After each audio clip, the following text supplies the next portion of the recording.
Welcome to my channel. তো আজকে যা নিয়ে ব্লগটা বানিয়েছি সেটা তোমরা টাইটেল এবং ডেসক্রিপশন দেখে অবশ্যই বুঝতে পেরেছো। আজকের আমাদের প্রধান ব্লগের বিষয় হলো আমাদের বাঁকুড়ার প্রিয় কুরকুরি ছাতু বা মার্বেল মাশরুম। এই ছাতুটা শুধুমাত্র বর্ষাকালের দিনে পাওয়া যায়, আর এটা খেতে আমাদের বাঁকুড়াবাসী খুব ভালোবাসে। মানে এই ছাতু যদি পাশে থাকে তাহলে আমরা মটনের স্বাদকেও ভুলে যাব, এতটাই এটা ভালো লাগে। এটা এই বাঁকুড়া শাল জঙ্গলের গাছের পাতা পচা মাটিতে এটা উৎপাদিত হয়। আর এখানকার এটাই হলো মানে বর্ষাকালের একটি অর্থকরী বনজ সম্পদ। একটু দামে বেশি হলো আমাদের মধ্যবিত্ত ফ্যামিলিতে আমরা প্রায়ই এই ছাতুটা খেয়ে থাকি। তো চলো এই কুরকুরি ছাতু কিভাবে বানাতে হয় সেটাই আজকে দেখাবো তোমাদেরকে। তো ফ্রেন্ডস, এই যে আমাদের বাঁকুড়ার বিখ্যাত কুরকুরি ছাতু, এখন এটা পরিষ্কার করা হয়নি, জাস্ট এই বাজার থেকে মা নিয়ে এসছে। তো দেখো কুরকুরি ছাতুগুলো অনেকটা লালচে ভাব আছে, কোনোটা সাদা কোনোটা লালচে, আবার আকৃতিতে অনেকটা চ্যাপ্টা চ্যাপ্টা ভাব আছে, সবগুলো গোল নয়।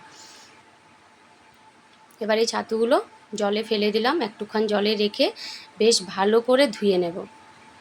আর ওই যে দেখো আমাদের পুচকুটা খালি বলছে আমি নিয়ে নেব। এবার ভালো করে ধুয়ে নিয়েছি, এরপর এগুলো কেটে নেব। এর মধ্যে অনেকগুলো পচা বেরোয়, মানে কাটার পরে ভেতরটা দেখা যায় কালো, তো সেগুলো বেছে ফেলে দেবো, আর যেগুলো ভালো সেগুলো নিয়ে নেব। তো দেখো মা কাটছে, অনেকগুলোই খারাপও বেরোচ্ছে, কিছুটা খারাপ কিছুটা ভালো বেরোচ্ছে। আর এটা কেনার সময় কিন্তু আগে দেখে নেওয়া যায় না যে কোনটা ভালো কোনটা খারাপ। আর দেখো মা ঝটপট করে কেটে নিচ্ছে।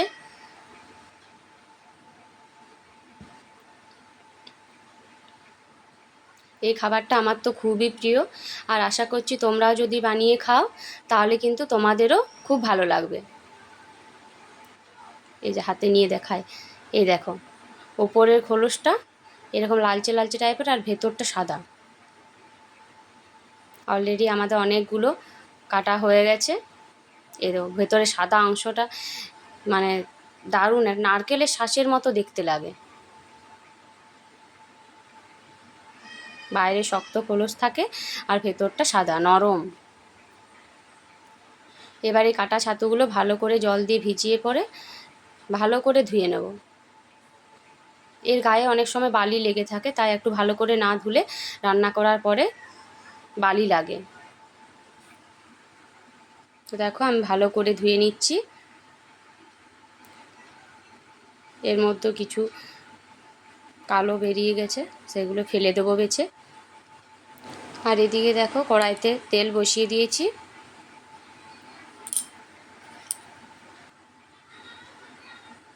তেলটা একটু গরম হয়ে গেলে এর মধ্যে ছাতুগুলো দিয়ে দেবো।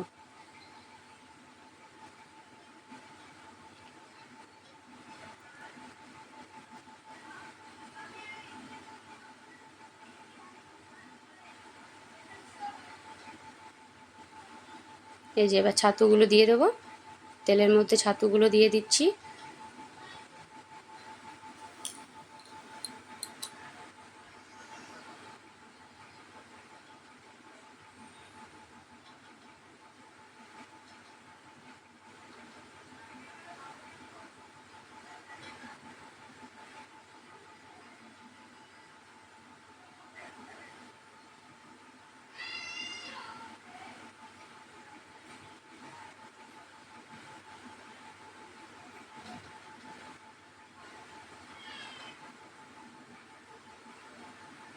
এরপর একটু নেড়ে নেব। দেখো ছাতু থেকে জল বেরিয়ে যাচ্ছে।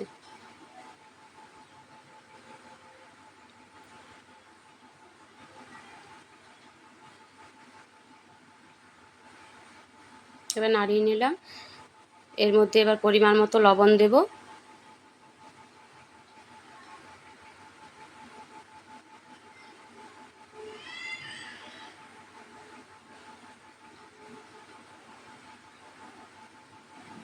এবার পরিমাণ মতো হলুদ দিচ্ছি,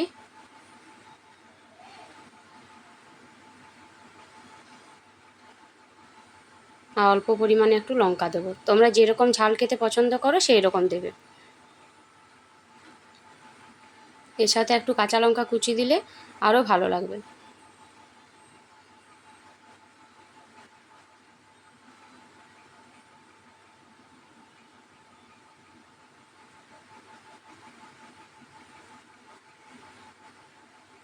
এই দেখো কত জল বেরিয়েছে দেখো।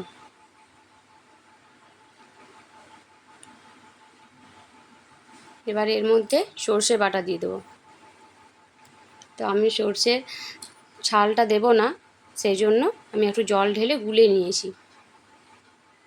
দেখো নিচে ছালটা পড়ে আছে, সেই জন্য ওটা দিলাম না।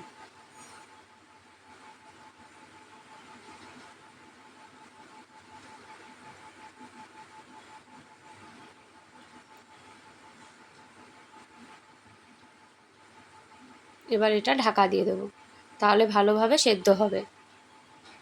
অনেক সময় বাইরের খোলসটা না ভালো করে সেদ্ধ হতে চায় না। কিছুক্ষণ পরে দেখো ঢাকা খুলছি, এই দেখো ফুটছে, অনেকটা জল বেরিয়েছে। আমিও কিছুটা সর্ষের সাথে জল দিয়েছিলাম। ভালো করে সেদ্ধ হবে।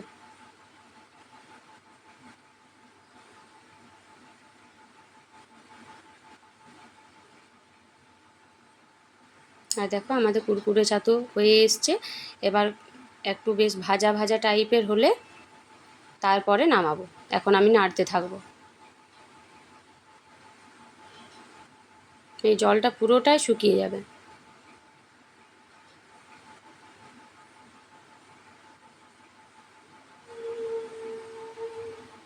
আর দেখো ভাজা ভাজা করে পরে আমি এবার নামিয়ে নেব। তো আমাদের কুরকুরি ছাতু রেডি। তোমরাও অবশ্যই এটা ট্রাই করবে। আমি আশা করব যে তোমাদেরও খুব ভালো লাগবে খেতে। আর আমাকে কমেন্টে জানিও যে তোমাদের কেমন লাগলো। আমার চ্যানেল যদি ভালো লেগে থাকে তাহলে প্লিজ এই রান্নাটা করো।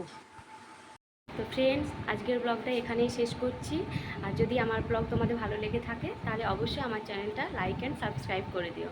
আর কে কুরকুরি ছাতু বানালে এবং তোমরা যারা কুরকুরি ছাতুটা বানিয়ে খাবে তাদের কেমন লাগলো বানিয়ে, সেটাও আমাকে অবশ্যই কমেন্টে জানিও। ওকে, বাই।